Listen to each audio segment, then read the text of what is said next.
Good morning বন্ধুরা, চলে এসেছি আমি আমার ছেলের টিফিন বানাতে।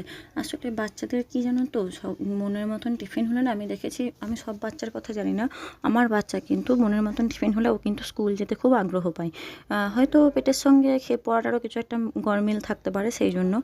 তো আমার ছেলে কিন্তু সকালবেলায় মানে যেটা বলে যে মা আমাকে আজকে এটা করে দাও, ওটা করে দাও, ওটা যদি আমি ওর মনের মতন টিফিনটা বানিয়ে দিই না, ও কিন্তু স্কুল যাওয়ার জন্য বেশি ওকে জোর করতে হয় না।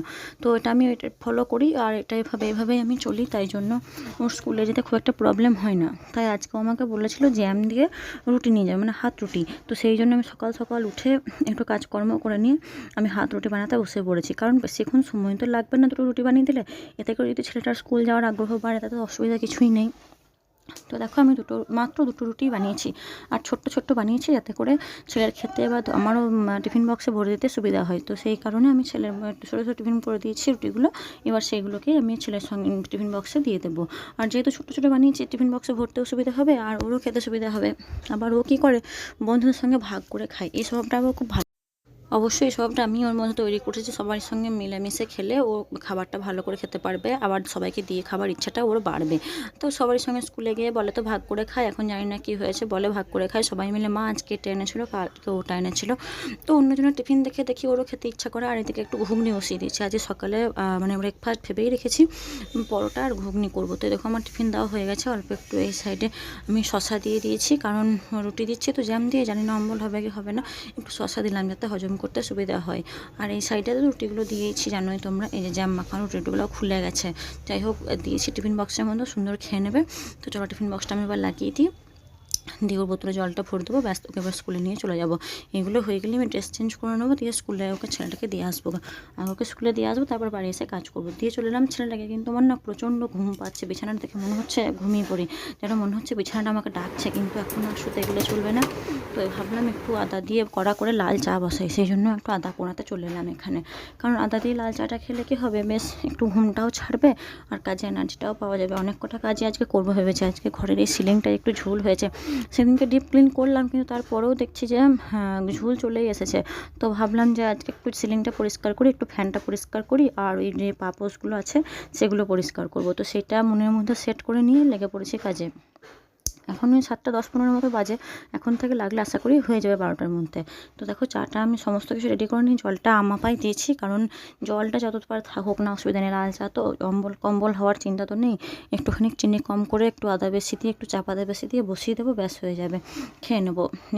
একবারের মধ্যেখানেই সব দিয়ে দিয়েছি, জাস্ট শুধু ফুটতে দেবো, ফুটে নিয়ে খেয়ে নেবো।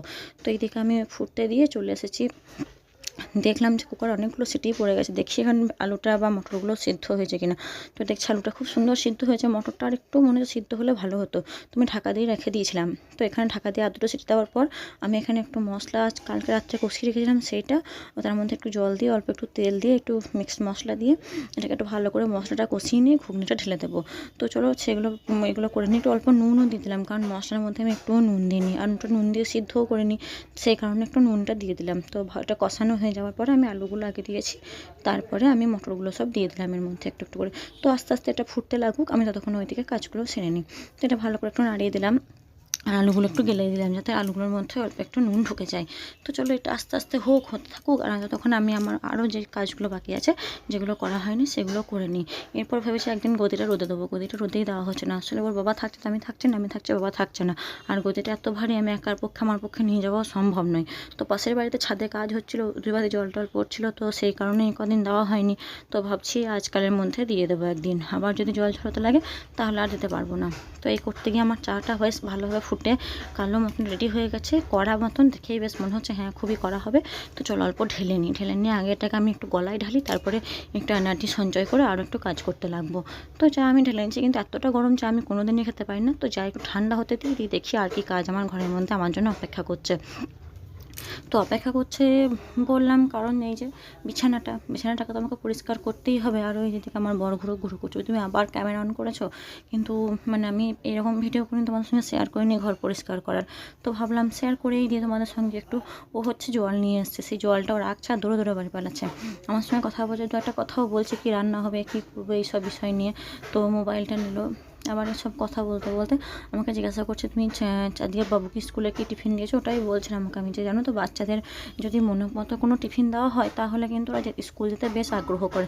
তো ও আমাকে তখন বলছে, জানো আমার মা কোনো দিন আমাকে মনের মতন টিফিন করে দেয়নি। আবার আর একটা প্রশ্ন করছে, হাস্যকর কথা বলছে, হ্যাঁ গো ছেলে ছাগল আর মেয়ে ছাগলের ইংরেজি কি একই না আলাদা আলাদা? তো আমি বললাম আমি জানি না, তুমি কাউকে জিজ্ঞাসা করো বা গুগলে সার্চ করে নাও। তো ও শুয়ে শুয়ে এখন গুগল দেখতে লাগলো। এদিকে আমি বিছানায় ঝাড়ছি, সেটা ওর মনেই নেই। যে আমি ওকে বললাম তুমি ওঠো, উঠে সরে গিয়ে দেখো আমি বিছানায় ঝাড়ছি, তাই উঠে গেল। তো চলো যখন চলে এসেছি, মুখ টুক ধুয়ে বিছানাটা আমার পরিষ্কার পরিচ্ছন্ন হয়ে গেল। দেখো এখানে বালিশগুলো সুন্দর করে রেখে দিয়েছি। আর এদিকে আমার বিছানাটা মশারিটা আবার পড়ে গেছে, ওটা তুলতে ভুলে গিয়েছি আমি। তো ওটাও তুলে দেবো, তাই ওটাকে আবার চাটা ছেঁকে দিই। ওটা আমাদের একসঙ্গে বসেই চাটা খাবো। অনেকক্ষণ আগে যা ঠান্ডা করতে দিয়েছি, কিন্তু চা দেখলাম খুব একটা ভালো করে ঠান্ডা হয়নি। তাই ভাবলাম চলো তাহলে ভালোর মতন একসঙ্গে বসে খাওয়া যাবে। ওকে আর একা একা খেতে হবে না, ও আর একা একা চা খেতেই যায় না। এদিকে ঘুগনিটা আমার মরে গেছে, তো এটাকে বন্ধ করে দেবো। তো এখানে অল্প একটু আমার জন্য বাটিতে মুড়ি আর ওর জন্য দুটো টোস্ট নিয়ে নিচ্ছি। কেননা সকালবেলায় আমি একটু মুড়ি খাবো, পেটটা কেমন কুরকুর করছে, সেই জন্য ভাবলাম একটু মুড়ি খাবো সকালবেলায়, আর টোস্ট খাবো না। অম্বল কম্বল ধরিয়ে আর লাভ নেই।